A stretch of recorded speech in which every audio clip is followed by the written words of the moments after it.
नमस्कार दोस्तों, स्वागत है आपका महाराणा क्लासेस पर। तो आज की इस वीडियो में हम आपके अर्थशास्त्र इकोनॉमिक्स के महत्वपूर्ण क्वेश्चंस हैं जो देखने वाले हैं, जो आने वाले आपके बीए फर्स्ट सेमेस्टर एग्ज़ाम के लिए हैं, जो आपके बहुत ही महत्वपूर्ण होने वाले हैं। तो सबसे पहले तो है जो आपको इस वीडियो को शेयर करना है अपने साथियों के साथ, ताकि उनकी भी हेल्प हो जाए। तो चलिए शुरू करते हैं। पहला क्वेश्चन है जो आपके इस तरह से आएगा कि ब्याज का तरलता पसंदगी सिद्धांत की आलोचनात्मक व्याख्या कीजिए। तो देखिए यहाँ पर है जो इस प्रकार से आपको लिखना है कि ब्याज का प्रतिशिष्ट सिद्धांत, ब्याज के प्रतिशिष्ट सिद्धांत का प्रतिपादन वॉल्सर, पिगू, मार्शल और नाइट्स आदि अर्थशास्त्रियों ने किया था। ब्याज के बारे में सबसे पहले सिद्धांत को प्रतिपादित सिद्धांत या आपके वास्तविक सिद्धांत भी इसको है जो कहा जाता है। इसे वास्तविक सिद्धांत इसीलिए कहते हैं क्योंकि यह वास्तविक कारकों जैसे कि पूंजी की उत्पादकता, बचत की प्रवृत्ति आदि पर आधारित हैं। इसमें पूंजी की बचत और पूंजी की उत्पादकता द्वारा ब्याज दर का निर्धारण दिखाया गया है। हम प्रतिशत सिद्धांत दो अंगों में व्याख्या करेंगे। प्रथम यह है कि ब्याज की दर उत्पन्न क्यों होती है, और द्वितीय यह है कि इसके अनुसार ब्याज की दर का निर्धारण किस प्रकार है जो होता है। ब्याज क्यों उत्पन्न होता है, तो देखिए ब्याज क्यों उत्पन्न होता है के बारे में विभिन्न प्रतिष्ठित अर्थशास्त्रियों का अलग अलग मत हैं। इसके बारे में कई सिद्धांत प्रस्तुत किए गए हैं, जिनका विवेचन हम नीचे करते हैं, जो आपके इस प्रकार हैं। पहला है जो आपके पूंजी की सीमांत उत्पादकता सिद्धांत, उपभोग स्थगन तथा प्रतीक्षा सिद्धांत, ब्याज का बट्टा सिद्धांत और फिशर का समय अधिमान्यता सिद्धांत। ये हैं जो आपके चार सिद्धांत हो जाएंगे। निष्कर्ष रूप में हम कह सकते हैं कि देखो, हमने ऊपर ब्याज क्यों उत्पन्न होता है के बारे में विभिन्न प्रतिष्ठित सिद्धांतों की व्याख्या की है। कोई एक सिद्धांत ब्याज क्यों उत्पन्न होता है की पूरी व्याख्या नहीं करता है, परंतु प्रत्येक सिद्धांत में सत्य का अंश है जो आपके विद्यमान है। इसलिए सभी सिद्धांतों को मिलाकर ही ब्याज की पूर्ण व्याख्या होती है। मांग के पक्ष में तो पूंजी की अधिक उत्पादन शक्ति का तत्व क्रियाशील है, जबकि पूर्ति पक्ष उपभोग स्थगन तथा समय अधिमान्यता सभी प्रभाव हैं जो आपके डालते हैं। कि देखो पूंजी की मांग सिद्धांत, तो देखो पूंजी की मांग से अभिप्राय बचतों की मांग से है। चूँकि पूंजी की मांग निवेश के लिए की जाती है, इसलिए पूंजी अथवा बचतों की मांग को निवेश की मांग भी कहा जाता है। पूंजी की मांग इसीलिए की जाती है कि पूंजी पदार्थों की उत्पादकता का गुण होता है। कि मांग का सिद्धांत है, इधर है जो आपकी ब्याज की दर हो जाएगी, और यहाँ पर है जो पूंजी की मांग रेखा, और इस तरह से है जो ये बनाया गया है, तो इसे देख सकते हैं। और पूंजी की मांग, अब है पूंजी की पूर्ति। तो देखिए पूंजी की पूर्ति बचत अनुसूची पर निर्भर करती हैं। बचतें त्याग और प्रतीक्षा का परिणाम होती हैं। लोगों के त्याग और प्रतीक्षा का पुरस्कार ब्याज के रूप में है जो दिया जाता है। प्रतिष्ठित सिद्धांत के अनुसार ब्याज दर इतनी ऊंची होनी चाहिए कि वह सीमांत बचतकर्ता को बचत करने के लिए प्रोत्साहित कर सके। साधारणतः ब्याज दरें आपके ऊंची होने पर बचत अधिक होती हैं, और ब्याज दर कम होने पर है जो आपकी बचत कम हो जाती हैं। देखिए यहाँ पर ब्याज दर तथा बचतों में सीधा संबंध होने के कारण पूंजी की पूर्ति का पूर्ति वक्र दाईं ओर ऊपर उठा हुआ होता है, जो आपके रेखा चित्र यहाँ पर दर्शाया गया है। जैसे इस प्रकार से है जो आप बना सकते हैं। देखिए यहाँ पर ब्याज दर, पूंजी की पूर्ति रेखा, और यहाँ पर है जो ऐसे हैं जो आपके हो जाएगा, और पूंजी की मांग का सिद्धांत, तो इस प्रकार है जो ये हो जाएगा। ठीक है, अब देखिए मांग और पूर्ति का संतुलन। तो अब हमने मांग और पूर्ति दोनों पक्षों की जानकारी कर ली है, और दोनों वक्रों के स्वरूप को जान लिया है। अब हम देखेंगे कि मांग और पूर्ति की शक्तियों की परस्पर क्रिया से ब्याज की दर कैसे है जो निर्धारित की जाती हैं या होती हैं। तो देखो ब्याज की दर उस स्तर पर निर्धारित होगी जिस पर निवेश के लिए बचतों की मांग और बचत की पूर्ति एक दूसरे के बराबर होंगे। इसे रेखा चित्र द्वारा नीचे दर्शाया गया है, जो इस प्रकार है आपके हो जाएगा। देखिए इसे आप देखिए ध्यान से, तो यहाँ पर है जो ये हो जाएगा आपके, और यहाँ पर यहाँ इस प्रकार से, और फिर है जो आपके यहाँ पर इस प्रकार से, और ये, तो इस प्रकार से है जो ये हो जाएगा। ठीक है। और ये नीचे वापस फिर इस प्रकार से आपके उल्टा भी इस प्रकार से हो जाएगा, ये और इस प्रकार से। इस सिद्धांत की है जो आलोचना, तो देखो आलोचना, पहली आलोचना हो जाएगी, इस सिद्धांत के अनुसार ब्याज की दर बचत और विनियोग के बीच संतुलन स्थापित करती हैं, परंतु केस का कहना है कि ब्याज की दरें नहीं बल्कि आय स्तर बचत की हैं जो आपके विनियोग के बीच संतुलन स्थापित करता है। सिद्धांत के अनुसार ब्याज खर्चा न करने की कीमत है, परंतु केस के अनुसार ब्याज आपके अपशयन की कीमत है। और आपकी तीसरी हो जाएगी, इस सिद्धांत के अनुसार है जैसे जैसे ब्याज की दर घटती जाएगी विनियोग स्तर में वृद्धि होती जाएगी। दूसरे शब्दों में विनियोग के लिए पूंजी की मांग बढ़ती जाएगी, परंतु इतिहास साक्षी है कि 1930 की महामंदी के बाद ब्याज की दर को घटाकर करीब आधा प्रतिशत और आपके 2% तक भी कर दिया गया है। फिर भी उस समय अर्थात मंदी को देखते हुए विनियोग में कोई खास वृद्धि नहीं हो पाई थी। कारण विनियोग केवल ब्याज दर नहीं बल्कि पूंजी की सीमांत कार्यक्षमता पर है जो आपके निर्भर करती हैं।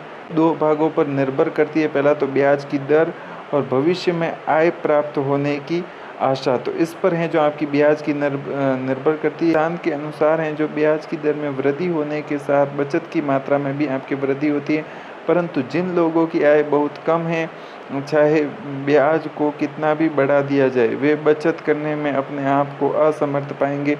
अतः यह कहना गलत है कि ब्याज बढ़ने से आपकी बचत की मात्रा में वृद्धि होगी। सिद्धांत के अनुसार मुद्रा की परिभाषा पूर्ण रूप से स्पष्ट नहीं है। इस सिद्धांत के अनुसार मुद्रा की पूर्ति के अंतर्गत इन्होंने बैंक साख को सम्मिलित नहीं किया है। इम्पोर्टेंट दूसरा क्वेश्चन हो जाएगा, सीमांत उपयोगिता नियम की आलोचनात्मक व्याख्या कीजिए। तो देखिए, वितरण का सीमांत उत्पादकता सिद्धांत, वितरण के सीमांत उत्पादकता सिद्धांत के अंतर्गत साधनों के पारिश्रमिक का निर्धारण किया जाता है।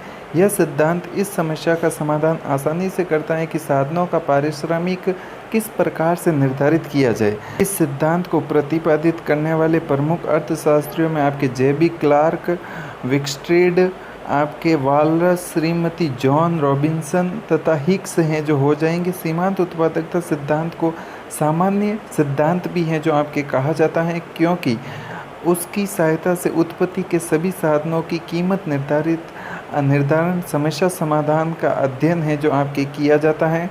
का सामान्य कथन, तो देखो, सीमांत उत्पादक सिद्धांत हमें बताता है कि साधनों की कीमत का निर्धारण साधन की उत्पादकता से निर्धारित है जो होता है, और यह उत्पादकता साधन की सीमांत उत्पादकता से है जो तय होती है। प्राय यहाँ यह प्रश्न किया जाता है कि साधन की कीमत साधन की उत्पादकता पर क्यों निर्भर करती है। इस प्रश्न के उत्तर में यह कहा जा सकता है कि वस्तु और साधन की मांग में अंतर है, और वस्तु की मांग प्रत्यक्ष रूप से उस वस्तु से मिलने वाली उपयोगिता के आधार पर की जाती है, जबकि साधन की मांग आपके व्युत्पन्न मांग होती हैं। साधन की मांग इस बात पर निर्भर करती है कि साधनों में उत्पादक करने की क्षमता है जो कितनी है, अर्थात साधन की मांग साधन की उत्पादकता पर निर्भर करती है। इसलिए यह कहा जाता है कि जिस साधन की उत्पादकता जितनी अधिक होगी उसकी मांग भी उतनी ही अधिक होगी। इसके विपरीत भी सही सिद्ध होगा। यही कारण है कि आपके साधन की कीमत का निर्धारण साधन की सीमांत उत्पादकता से है जो आपके तय होता है। साधन की सीमांत उत्पादकता के संबंध में यह कहा जाता है कि अन्य साधनों को स्थिर रखकर परिवर्तनशील साधन की एक अतिरिक्त इकाई के प्रयोग के कुल उत्पादन में वृद्धि होती है, उस साधन की सीमांत उत्पादकता कहते हैं। सीमांत उत्पादक सिद्धांत की मान्यताएं हैं तो आपके हैं जो पूर्ण प्रतियोगिता, दूसरा है जो आपके साधनों का प्रतियोगी बाजार, उत्पत्ति के साधनों में समानता, तो ये हैं जो 3, और चौथी है जो आपके परिवर्तित साधनों की कीमत की जानकारी, लाभ का अधिकतम करना, उत्पत्ति ह्रास नियम की मान्यता, और आपके 7वां हो जाएगा सीमांत उत्पादकता सिद्धांत पूर्ण रोजगार की धारणा को मानकर है जो कार्य करता है।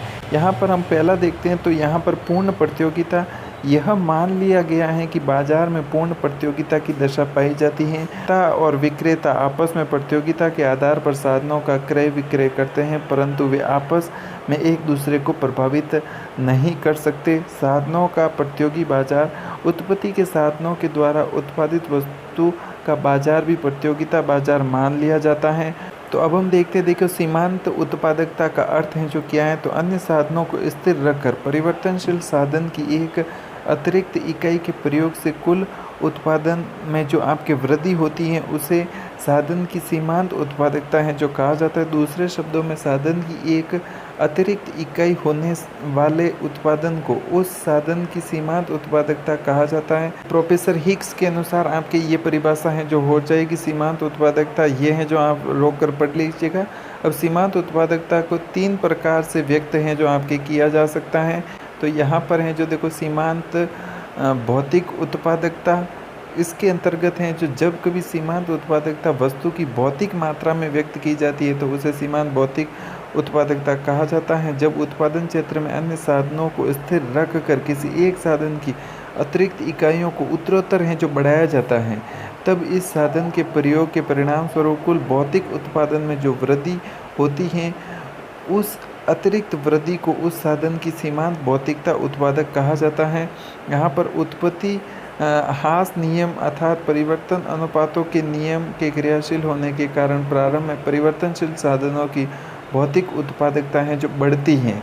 तो ये है जो आप देख सकते हैं, इस प्रकार से ये होता है। सीमांत भौतिक उत्पादन की अधिकतम मात्रा यहाँ पर जाकर है जो बढ़ती है। उत्पादकता बढ़ते बढ़ते एक ऐसा बिंदु पर पहुँच जाता है जो सबसे अधिक होती है और इस चरम बिंदु के बाद साधन की भौतिक उत्पादकता है जो अपने आप घटना है जो प्रारंभ हो जाती है, जैसा कि आप चित्र में देख सकते हैं। यहाँ पर सीमांत आगम उत्पादकता।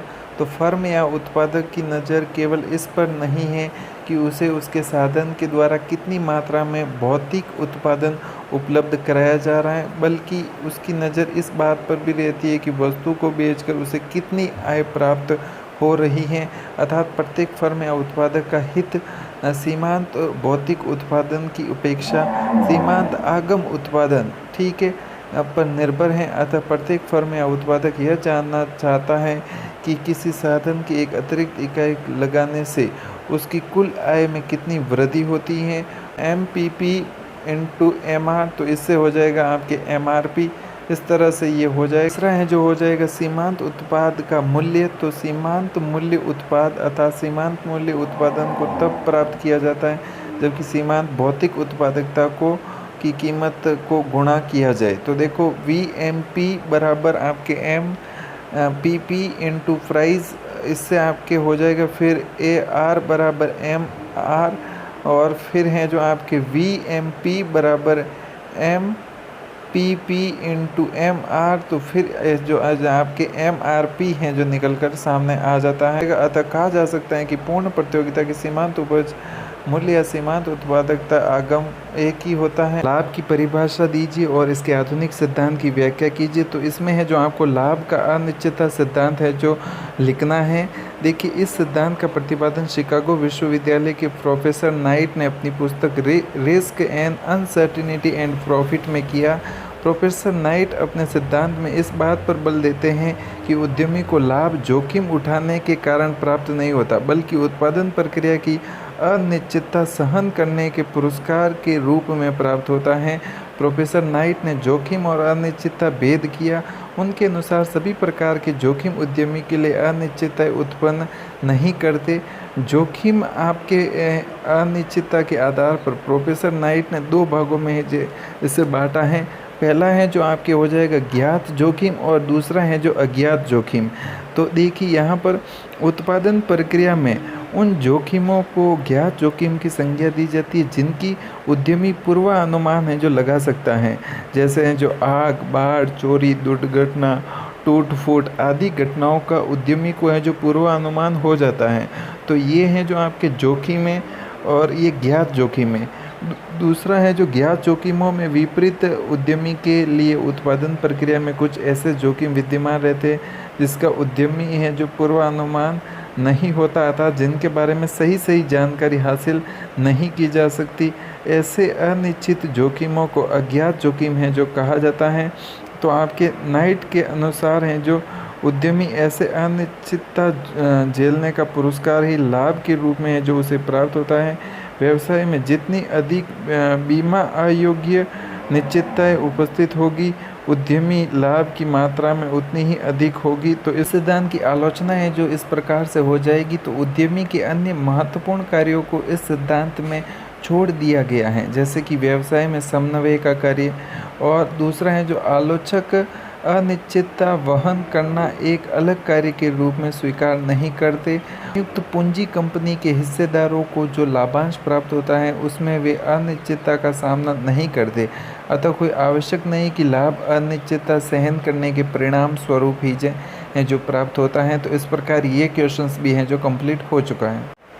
तो देखिए, पूर्ण बाजार और अपूर्ण बाजार में है जो आपको अंतर बताना है, या पूर्ण प्रतियोगिता अपूर्ण प्रतियोगिता। तो इस प्रकार से है जो आपको लिखना है।